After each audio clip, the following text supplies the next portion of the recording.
बघा एवढं आमचं एकमत झालेलं आहे. सर्वांचं स्वागत करतोय.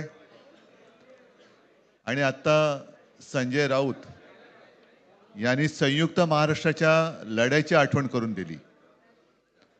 तो जो मंगल कलश आणला गेला तो काही सत्यनारायणाच्या पूजेसारखा आणला गेला नाही. त्याच्या मागे खूप मोठा संघर्ष झालेला आहे. 105, 107 किंवा त्याहूनही जास्त मराठी माणसांनी बलिदान देऊन मुंबई महाराष्ट्राला मिळवून दिली आणि त्याची आठवण आज होणं स्वाभाविक आहे. कारण आम्ही आज दोघेही इथे बसलेलो आहोत, ठाकरे बंधू. आमच्या दोघांचेही आजोबा प्रबोधनकार हे संयुक्त महाराष्ट्राच्या लढ्यामध्ये पहिल्या 5 सेनापतींमधले एक सेनापती.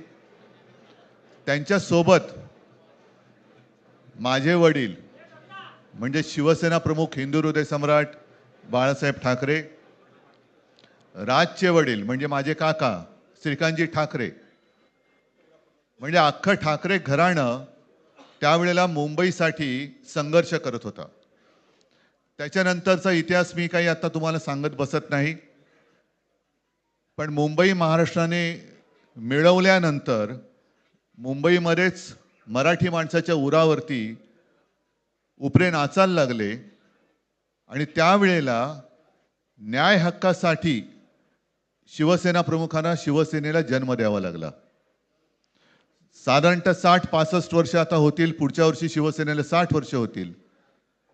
इतकी वर्ष व्यवस्थित गेली आणि आज परत आपण पाहतो आहोत की मुंबईचे लचके, मुंबईच्या चिंधड्या उडवायच्या हे मनसुबे त्यावेळेला ज्यांना मुंबई पाहिजे होती त्यांचेच प्रतिनिधी जे वरती दोघं जण, वरती म्हणजे इकडे नाही दिल्लीत बसलेले आहेत, त्यांचे मनसुबे आहेत. आणि आत्ता जर का आपण भांडत राहिलो तर मग तो जो काय संघर्ष, ते जे काय हुतात्मा स्मारक आहे त्याचा मोठा अपमान होईल. आज आम्ही आमचं कर्तव्य म्हणून एकत्र आलेलो आहोत आणि मी मागेच म्हटलं एकत्र आलो आहोत ते एकत्र राहण्यासाठी. यापुढे मुंबईवरती आणि महाराष्ट्रावरती कोणी वाकड्या नजरेने किंवा त्यांच्या कपटी कारस्थानाने महाराष्ट्राला मुंबईपासून किंवा मुंबईला महाराष्ट्रापासून, मराठी माणसापासून तोडण्याचा प्रयत्न करेल त्याचा राजकारणात खात्मा केल्याशिवाय राहणार नाही. शपथ घेऊन आम्ही मैदानात उतरलेलो आहोत. उत्साह अमाप आहे. मी तुमच्या सर्वांच्या माध्यमातून, मला कल्पना आहे की आज केवळ महाराष्ट्रच नाही तर अख्खा देश बघतोय. मी सर्वांना विनंती करतोय, आवाहन करतोय आणि एक सूचना सुद्धा करतोय. कारण मागे विधानसभेच्या वेळेला भारतीय जनता पक्षाने जो एक अपप्रचार केला होता, बटेंगे तो कटेंगे, तसंच मी मराठी माणसाला सांगतोय की आता जर का चुकाल तर संपाल, आता जर का फुटाल तर पूर्णपणे संपून जाल.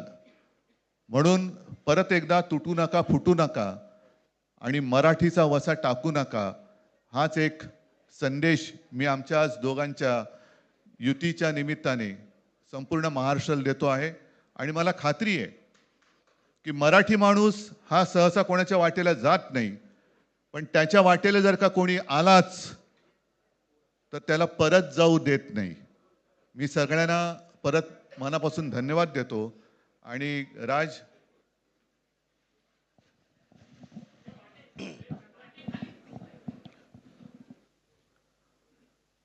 आपण सर्वांचं मी मनपूर्वक स्वागत करतो.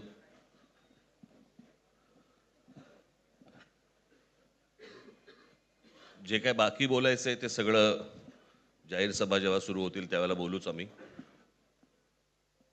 परंतु माझी एक मुलाखत झाली होती आणि मी मुद्दामून आठवण करून देतो त्या गोष्टींची.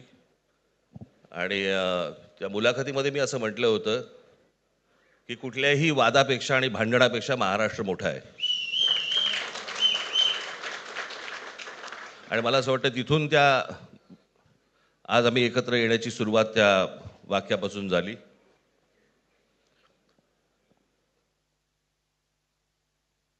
कोण किती जागा लढवणार, आकडा काय, हा नाही सांगणार तुम्हाला.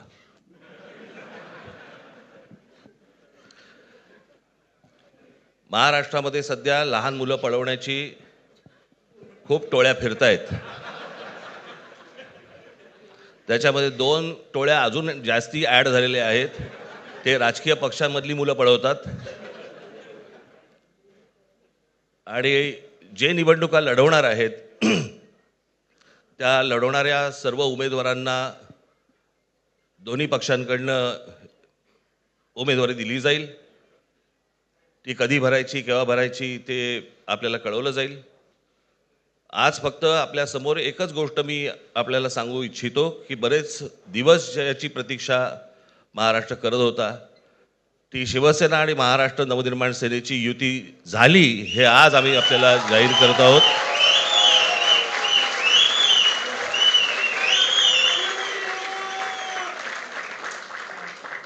धन्यवाद.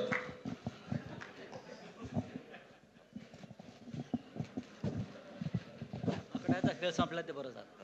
नाही, आकड्यांचा खेळ आता सांगायचं नाही.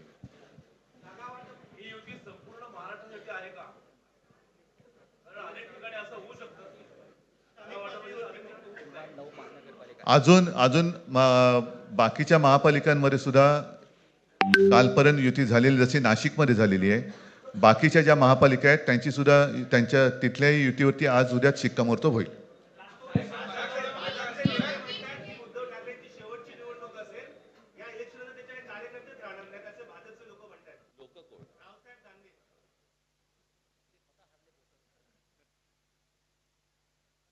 त्यांच्यावरती प्रतिक्रिया देण्याच्या तरी पातळीचे राहिलेत का ते? त्यांना त्यांच्या पक्षात सुद्धा कोण विचारत नाही. जाऊ दे.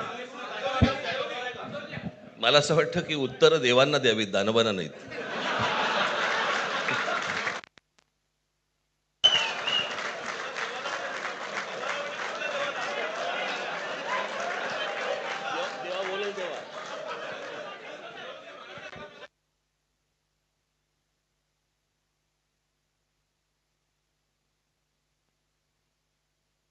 मुंबईचा महापौर मराठीच होणार आणि तो आमचाच होणार.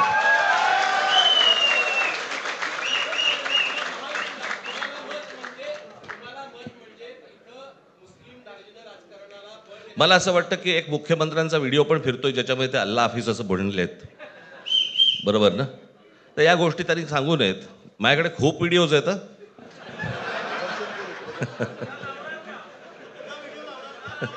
काय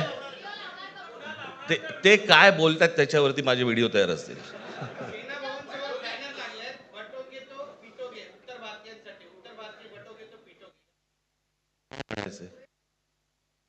काय म्हणायचं त्याच्यावरती?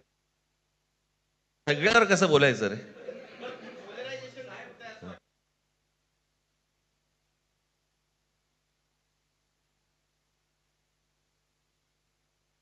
मला असं वाटतं आज मुंबईचं मी तुमच्यासमोर आम्ही जाहीर करत आहोत आणि बाकीच्या जशा अशा होतील तशा तुम्हाला कळवलं जातील.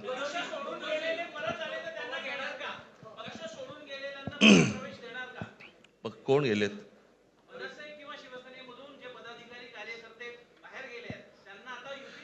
येऊ तर देत पहिलं. हे जरतर वरतीच खूप असतं सगळं.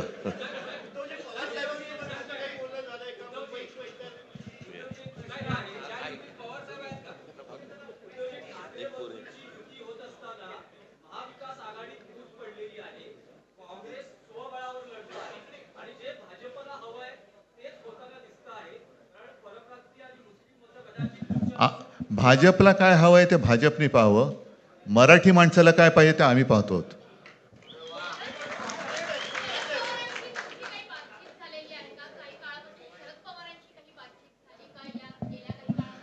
चर्चा सुरू आहे, बघू त्यांच्यात. आम्ही आज आमची युती जाहीर केलेली आहे, शिवसेना आणि महाराष्ट्र नवनिर्माण सेना. जे महाराष्ट्र प्रेमी आहेत त्याच्यात काही भाजपातले सुद्धा अस्सल मराठी आहेत, ते सुद्धा येऊ शकतात. ही महाराष्ट्र रक्षणासाठी महाराष्ट्र प्रेमींची युती आहे. त्याच्यात काही जण भाजपमध्ये सुद्धा आहेत. त्यांना हे जे काही चालले ते पाहवत नाहीये किंवा सहन होत नाहीये ते सुद्धा येऊ शकतात.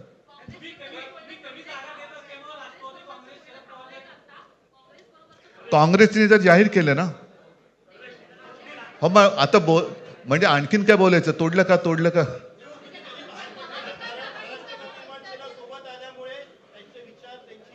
बघा, मला बाकी कोण काय म्हणते त्याच्याशी काही कर्तव्य नाही. मी परत एकदा सांगितलं, महाराष्ट्राला आणि मराठी माणसाला काय पाहिजे ते आम्ही दोघं बघतो.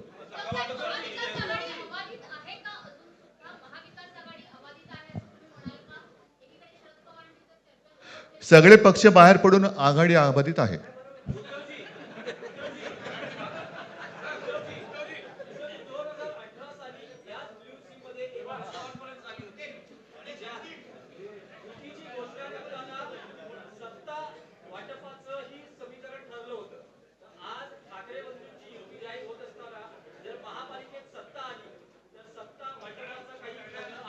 त्यावेळेला आम्ही हा निर्णय जाहीर केला होता आणि नंतर काय झालं तुम्हाला माहिती आहे. म्हणून आज आम्ही तो निर्णय जाहीर करत नाही आहोत.